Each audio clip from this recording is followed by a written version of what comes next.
Ya Allah, inilah mumi Fir'aun yang dahulu diazab Allah karena mengejar Nabi Musa alaihissalam. Mumi ini menjadi saksi sejarah atas kutukan Allah kepada orang-orang kafir yang zalim.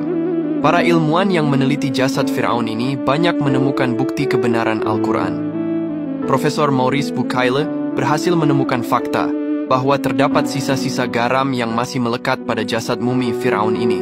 Perlu diketahui, dahulu jasad Fir'aun berhasil ditemukan dari laut dan kemudian dijadikan mumi dan diawetkan hingga sekarang.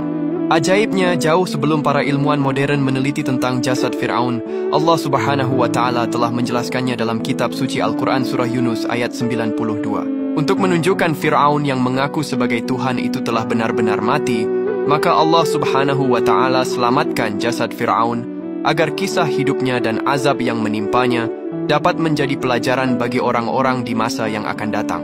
Dan terbukti, orang-orang di masa kini bisa melihat bukti jasad atau mumi Fir'aun yang masih utuh dan mengandung banyak sisa garam laut. Fir'aun adalah julukan terhadap penguasa di era Mesir kuno. Ada beberapa Fir'aun di Mesir yang pernah berkuasa, di antaranya adalah Fir'aun yang hidup sezaman dengan Nabi Musa alaihissalam.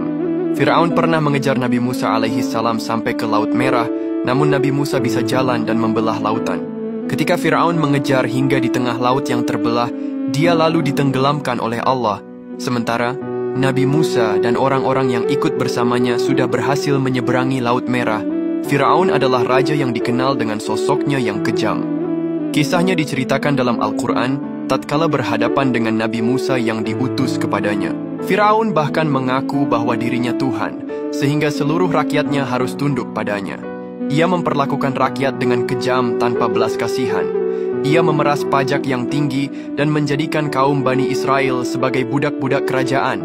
Kekejaman Fir'aun juga diikuti dengan kesombongannya. Ia enggan bersyukur atas kemakmuran yang dianugerahkan Allah. Ia justru menjadikan Mesir sebagai negeri yang penuh dengan kemusyrikan. Fir'aun juga memisahkan rakyatnya menjadi beberapa bagian dan menindas bangsa Bani Israel yang berasal dari keturunan Nabi Yakub bin Ishak bin Ibrahim.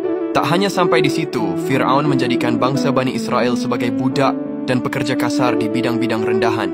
Tidak sampai di situ saja, dia juga membunuh setiap anak laki-laki Bani Israel yang menurutnya akan mengancam kekuasaan dan meruntuhkan kerajaannya. Karena keburukannya itulah, Allah Subhanahu wa Ta'ala lantas mengazab Fir'aun dengan menenggelamkannya ke dasar lautan yang dalam. Inilah laut yang pernah dibelah Nabi Musa alaihissalam dan tempat di mana Fir'aun tenggelam. Laut ini namanya adalah Laut Merah.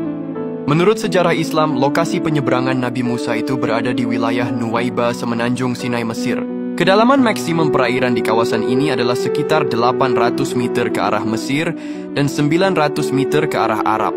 Jarak Nuwaiba di sisi timur Laut Merah hingga semenanjung Arab di sisi barat sekitar 1.800 meter. Lebar lintasan saat Nabi Musa menyeberangi Laut Merah diperkirakan mencapai 900 meter. Berdasarkan data tersebut, bisa dibayangkan berapa besar energi yang dibutuhkan Nabi Musa untuk membelah air laut hingga memiliki lebar lintasan 900 meter dengan jarak 1.800 meter.